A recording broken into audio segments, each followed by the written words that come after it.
Recording!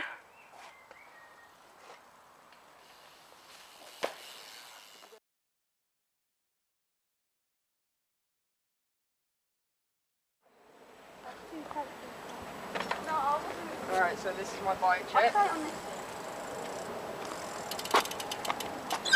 It's got a Verde Cadet stock front rim, but this is a Verde.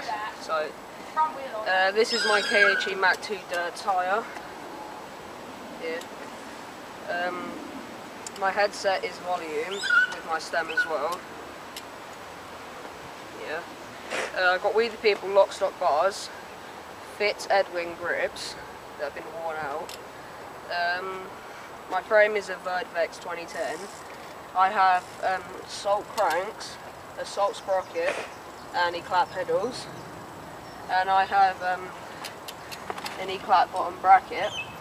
It's a mid-bottom bracket, and it's got also it has a half-link chain, and then it's got aero seat, and then my back tyre is Maxxis M tread here, and my back rim is a Haro.